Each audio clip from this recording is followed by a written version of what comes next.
के बीच आई हूँ और हमारे उत्तर प्रदेश में पिछले 10 साल से जो सरकार चल रही है वो क्या क्या कारनामे वहां कर रही है आप अच्छी तरीके से जानते हैं। वहां हम पे इतनी जुल्म और ज्यादती हो रही है कि हम न कुछ बोल सकते हैं, अगर जबान खोली किसी ने तो उस पर झूठे मुकदमे लगाए जाते हैं। हमारे घरों को बुलडोजर से तोड़ा जा रहा है, हमारे ऊपर इतने अत्याचार किए जा रहे हैं, हमें रोजगार से दूर किया जा रहा है, कोई सुविधा हमारे लोगों को नहीं पहुंच पा रही है और यहां तक कि हम अपनी ईद की नमाज भी चैन से नहीं पढ़ सकते। तो ये जो सरकार है भाजपा की, इसने ये दुश्वारी उत्तर प्रदेश में ही नहीं बल्कि पूरे देश भर में चला रखी है। इस दुश्वारी को अगर रोकने का कोई तरीका हमारे पास है, कोई जरिया है, तो वो हर जगह पर इस सरकार को, इस सरकार की जड़ों को, नींवों को खोखला कर ही हम वो जरिया अपना सकते हैं। आज आपके यहाँ पर जो सरकार है वो अभी मिली जुली सरकार है। अभी आपने भाजपा का पूर्ण रूप से राज नहीं देखा और मैं नहीं चाहती कि मेरे बिहार के भाइयों पर वो दिन आए कि आपको भी उत्तर प्रदेश की तरह जुल्म और ज्यादती झेलनी पड़े। इसीलिए मैं इतनी दूर से आपके बीच में ये पैगाम लेकर आई हूं कि अगर इस बार हमसे चूक हुई, अगर इस बार भाजपा बिहार जीती तो अब की बार वो नीतीश जी को मुख्यमंत्री भी नहीं बनाएंगे, वो खुद सत्ता हासिल करेंगे जैसे महाराष्ट्र में उन्होंने किया और उसके बाद उसी तरीके से यहां पर शासन करेंगे जैसे वो उत्तर प्रदेश में कर रहे हैं। मैं आपको डराने नहीं आई, सिर्फ एक बहन बेटी होने के नाते अपना दर्द आपके बीच में रखने आई हूं और आपको आगाह करने आई हूं कि ये सरकार हमारे वोटों के काबिल नहीं है।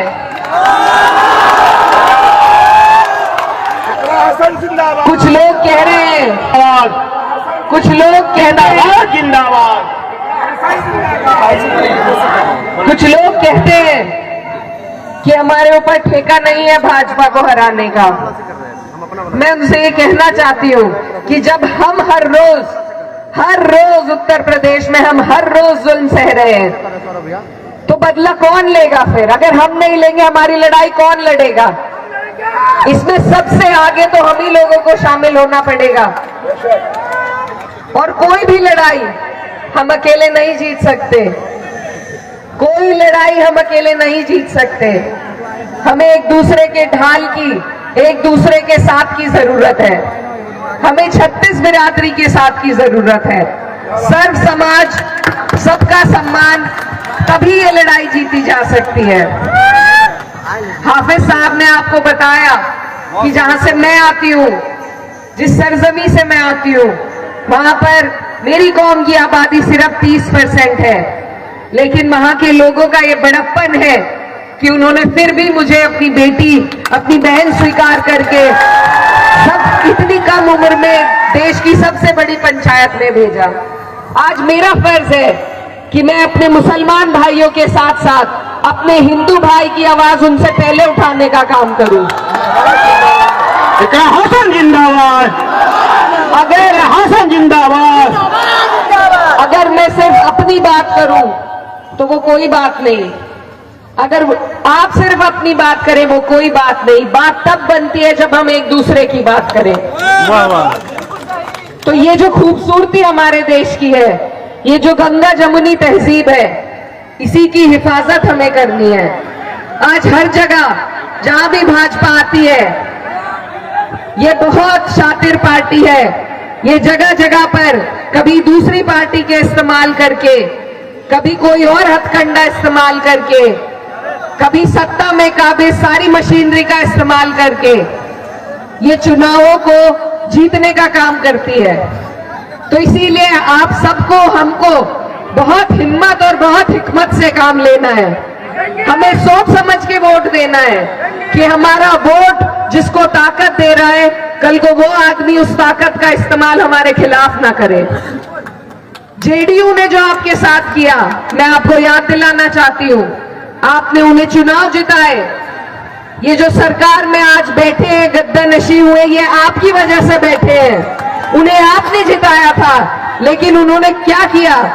जब वक्फ का बिल आया, मैं इस बात की गवाह हूं, उन्होंने सबसे पहले आपके खिलाफ उस बिल का समर्थन किया। हमारे पीठ में छुरा भोंकने का काम उन्होंने किया। आज अगर हम उसका बदला नहीं लेंगे तो हमारी लड़ाई कौन लड़ेगा? और हम ये लड़ाई लाठी डंडों से नहीं लड़ सकते। अगर कोई जरिया हमारे पास है तो वो सिर्फ अपने वोट का जरिया है।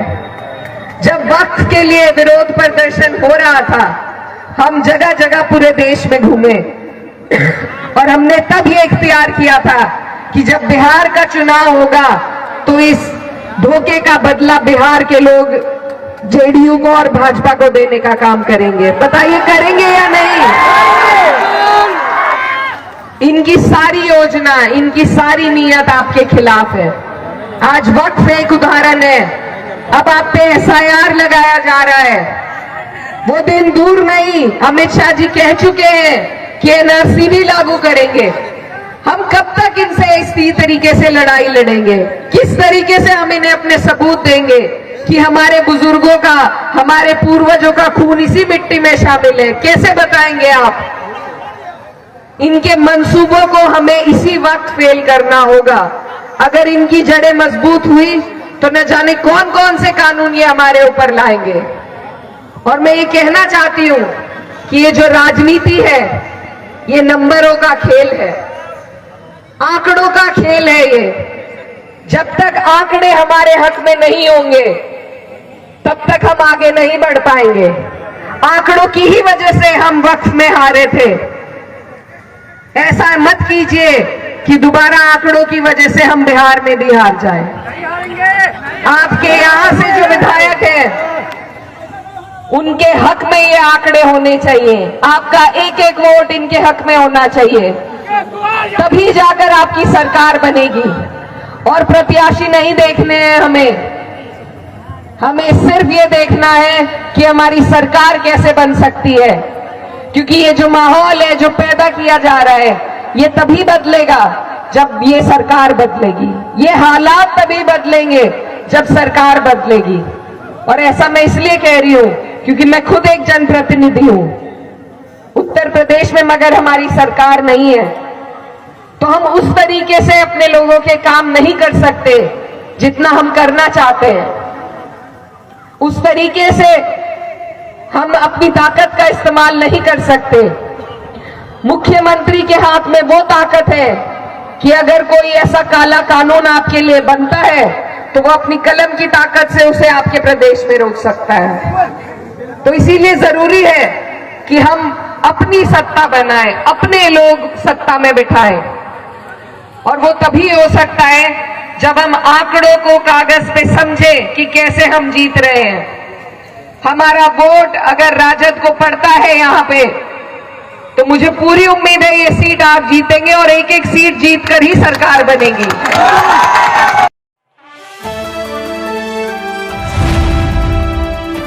द इंडियन खबर, सच आपके सामने।